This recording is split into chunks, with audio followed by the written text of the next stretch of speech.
Buen día, soy Marly Montiel del curso 10.2 y hoy estamos con una invitada y Karen Mora. Vamos a dialogar del cambio de género en menores de edad.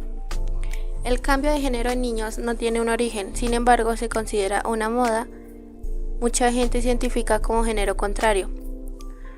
El 30% de la población colombiana se han identificado como un género distinto. Bueno, ya teniendo un contexto sobre el tema, iniciaremos con unas preguntas. ¿Qué opinan ustedes sobre el cambio de género en menores de edad? ¿Qué opinas sobre el cambio de género de los menores de edad? Me considero una persona de mente abierta, tanto para el mundo como para la sociedad. Por eso estoy de acuerdo con los cambios de género y aún más de acuerdo si son a temprana edad, ya que si un menor de edad tiene gustos o inclinaciones diferentes de género y los expone al público, qué mejor que poder dar la oportunidad y el apoyo social y familiar a temprana edad y evitarse todas las transiciones de bullying y desprecio de la sociedad. De una u otra forma trae consecuencias en un futuro para ellos, ya que si en los colegios de los mismos niños de su edad se dan cuenta de sus inclinaciones con burlas y todo este tipo, su identidad y su autoestima se va por el suelo desde un comienzo. Buen día. Mi opinión acerca del cambio de género en menores de edad tiene como propósito hacer entender que los menores no tienen la suficiente madurez mental para afrontar ese tipo de decisiones tan significativas. Además que los niños y adolescentes pueden experimentar confusión sobre su género como parte normal de su desarrollo. En lugar de intervenir médicamente, se debería permitir que pasen por estas etapas de manera natural, sin tener que tomar decisiones que puedan llegar a ser innecesarias e irreversibles. Además, hay muchos jóvenes que lo hacen solo por moda, entonces realmente no hay un argumento válido para tomar estas decisiones. Aparte también se encuentra el bienestar y la salud del menor, ya que en estos casos se puede presentar confusión, ansiedad o estrés al enfrentar la disforia de género. Y bueno, adicionalmente, cuando se trata de niños que quieren cambiar de género, es importante que las decisiones estén respaldadas por leyes y políticas que pongan primero el bienestar y los derechos del niño, ya que a menudo en los tribunales se tienen en cuenta las opiniones de profesionales de la salud mental y médicos especializados en género para determinar qué es lo mejor para el menor. Si un tutor legal permitiera el cambio de sexo de un menor sin considerar adecuadamente su bienestar y sin seguir los procedimientos médicos y legales apropiados, podrían surgir discusiones legales sobre la custodia o peor aún, sobre la patria potestad. Las personas que presentan disforia de género pueden tener problemas en la escuela por la presión de vestirse de una manera asociada con su sexo asignado al nacer, o por medio al ser acosadas o sujeto de burlas. Entonces, ¿cómo opinan ustedes sobre cómo afecta la autopercepción con la disforia de género? ¿Cómo afecta la autopercepción y la disfobia de género? Personalmente no creo que afecte. En realidad ya es más la sociedad que discrimina a los demás sin importar su inclinación. Al no querer aceptar y creer que es como si fueran personas enfermas mentales o algo por el estilo, cuando en realidad deberíamos como primer ¿cómo se diría? Moral, enseñanza, el derecho o el hecho del respeto a todos los seres humanos por igual, es tener la inclusión de todo ser humano sin importar su género, sus inclinaciones. Es más eso,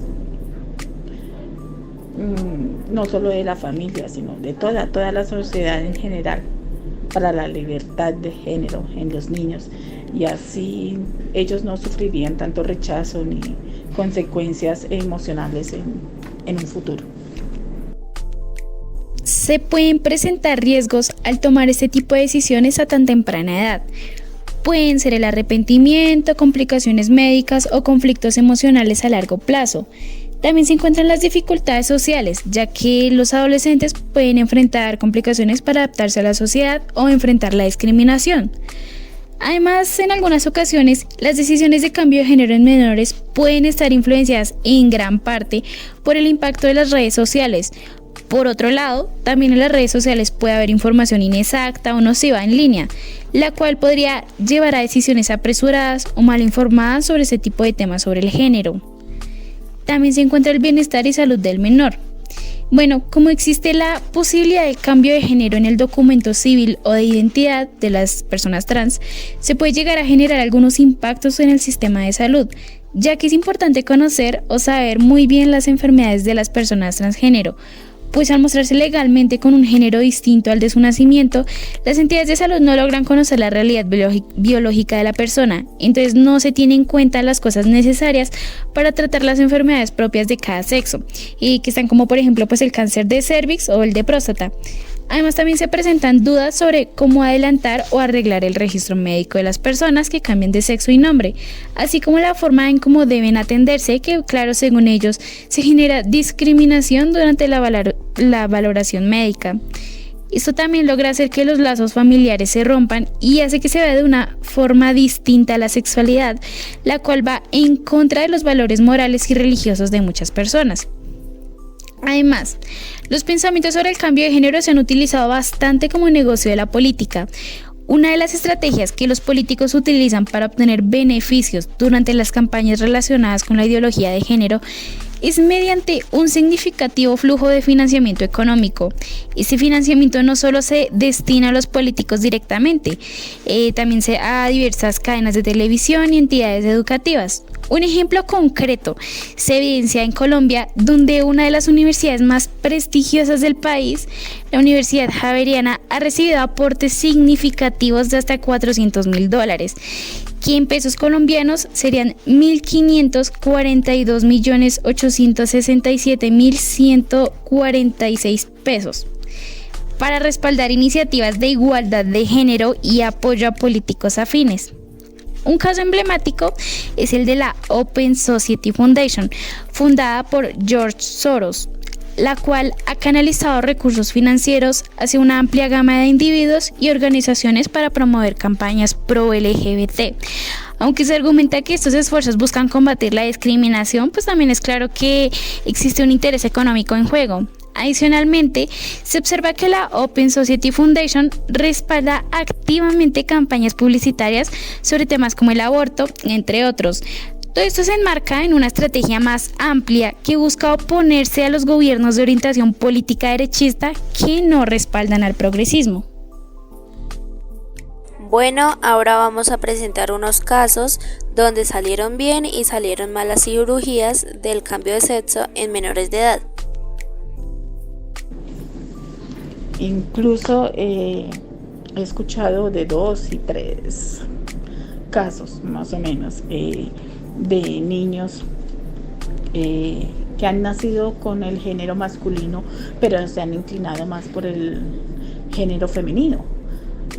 Ya 2 de ellos han sido con cirugía, uno gracias a sus padres, al apoyo, al darse en cuenta realmente cómo son sus hijos desde temprana edad, pues uno fue, ¿cómo se diría eso? Transformado o esto a la edad de 10 años, la otra sí fue un poquitico más tardía, a los 16 años, donde las mamás han tenido que luchar contra la sociedad en el mismo colegio porque les permitan usar incluso hasta los baños de niñas y no el de niños mientras pasaban a su transformación. Pero todo eso influye mucho también en que hay veces las familias.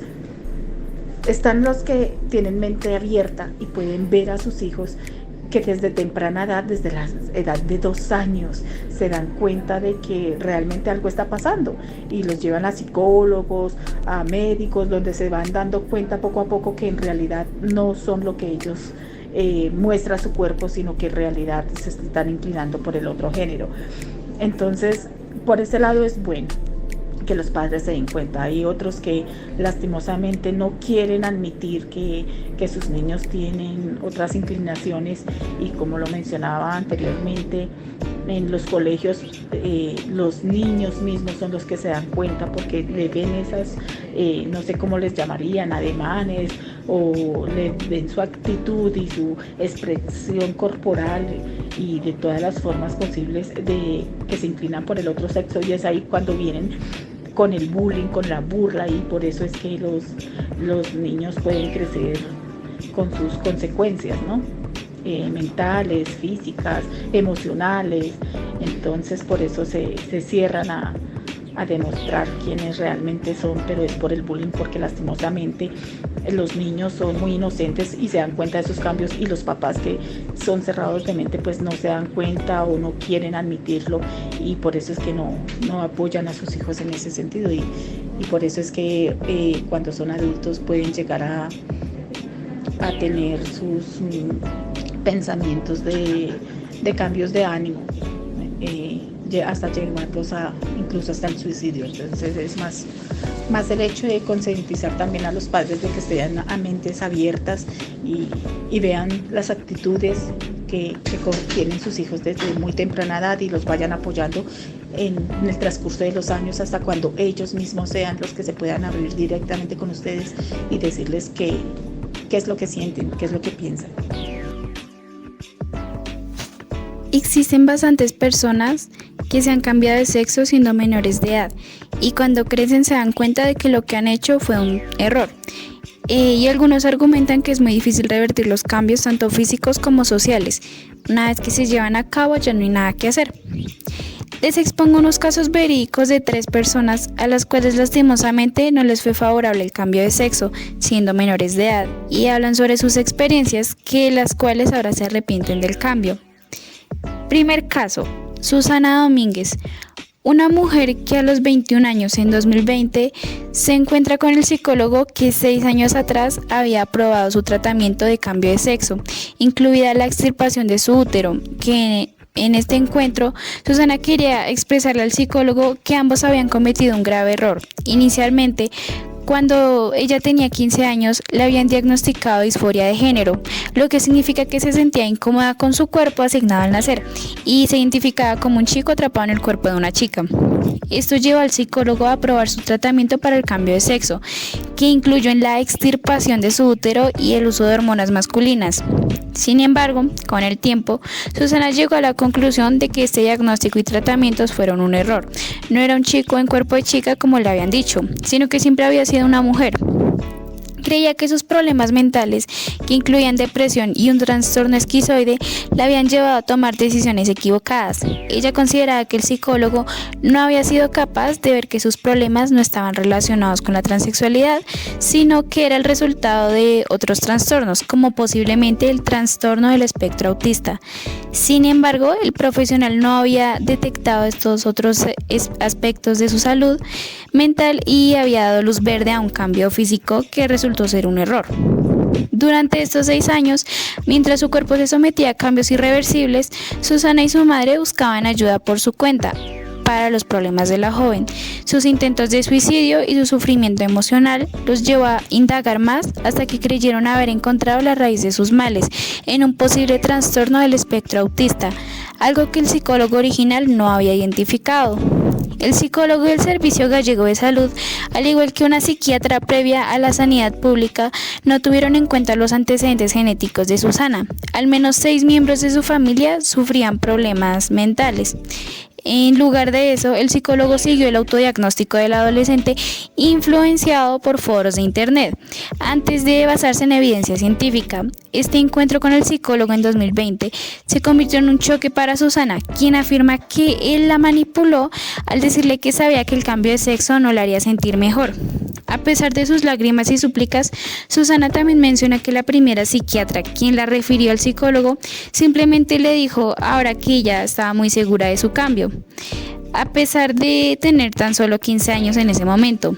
Susana y su madre han interpuesto una reclamación contra el Servicio Gallego de Salud, argumentando un diagnóstico incorrecto de disforia de género y la falta de acompañamiento psicológico durante su transición de mujer a hombre.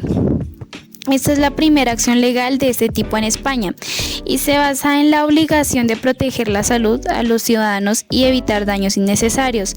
Además, se menciona la falta de regulaciones en las leyes autonómicas y la recién aprobada ley trans en España, que permiten a los pacientes tomar decisiones sobre su cambio de sexo sin un adecuado acompañamiento psicológico.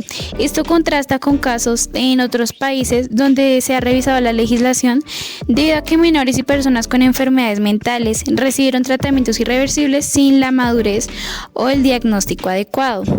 El relato termina con una pregunta desgarradora sobre cómo arreglar lo que ha sucedido y la incertidumbre sobre el futuro. Muestra el impacto devastador que puede tener un diagnóstico y tratamientos incorrectos en la vida de una persona, así como la importancia de una evaluación exhaustiva y cuidadosa en situaciones tan delicadas como esta. También se señalan las lagunas de la legislación y la necesidad de proteger a las personas vulnerables de daños irreversibles.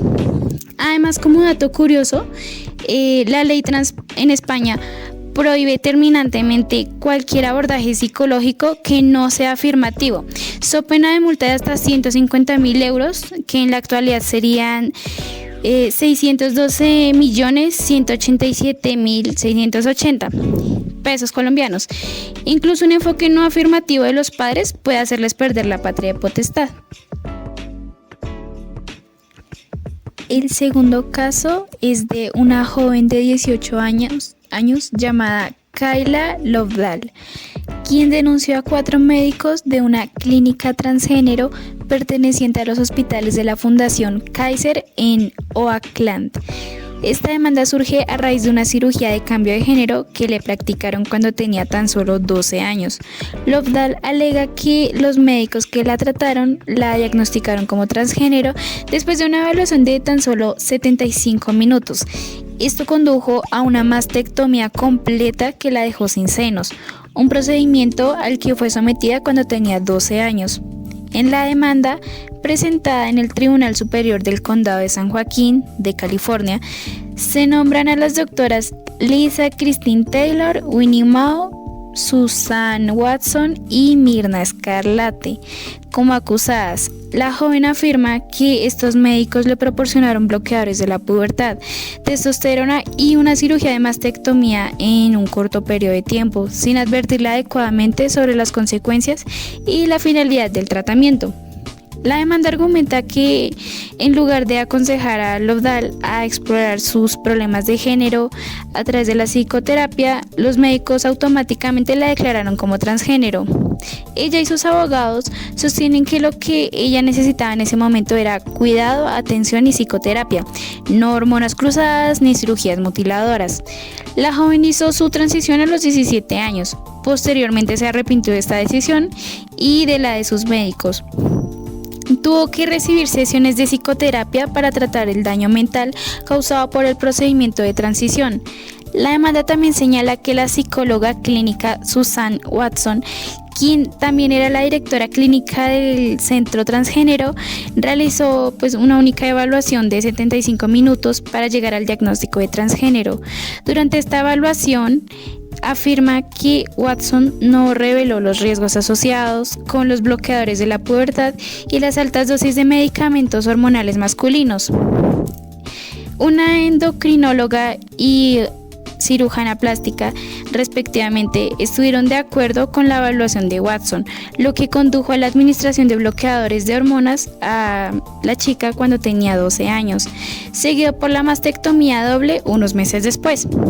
La demanda también menciona que después del diagnóstico de la doctora Taylor, las 3 doctoras obligaron a la chica y a sus padres a seguir el régimen del tratamiento para la transición de la menor, argumentando que es mejor tener un hijo vivo que una hija muerta, haciendo referencia al potencial suicidio de la joven. Y por último, el tercer caso. Keira Bell, una joven británica de 23 años, quien a los 15 y como muchos otros adolescentes tenía dudas sobre su identidad. A esta edad se la derivó a una clínica de reasignación de género, considerando que el estrés sufrido acerca de su identidad respondía que seguramente Keira en realidad era, entre comillas, un hombre trans. A la tercera sesión de consulta, a Keira se le bloqueó la pubertad por medio de hormonas. A los 16 ya tomaba testosterona para desarrollar caracteres sexuales secundarios parecidos a los que se desarrollan de manera natural y a lo largo de la pubertad en los hombres. A los 20 se le sometió a una doble mastectomía. Al año de haberse sometido a esta cirugía, Keira seguía sintiendo que jamás sería un hombre, que se estaba engañando a sí misma. Seguía sufriendo una enorme ansiedad acerca de su identidad y se dio cuenta de que la transición había sido una decisión bastante precipitada, tomada a una edad en la que uno no es consciente de las repercusiones de sus decisiones. Es así como decidió demandar a la clínica que la sometió a todo este procedimiento tras tan solo 3 consultas médicas. Keira denunció ante el tribunal británico a la clínica Tavistock por permitir la hormonación cruzada, el bloqueo de la pubertad y las intervenciones de reasignación de sexo en menores de edad. Además, un dato conocido entre las clínicas de reasignación de género que es deliberadamente pasado por alto es que el número de menores con autismo que son derivados de estas clínicas se estima que casi 1 de cada 2 menores que pasan a manos de estos servicios muestran rasgos del espectro autista, de los cuales un 75% muestran rasgos que van de moderados a severos. Entre estos números son las niñas y adolescentes autistas las que ocupan con mayor porcentaje. Ya son varios los estudios que desde 1990 establecen una conexión entre el diagnóstico del autismo y el diagnóstico de la disforia de género.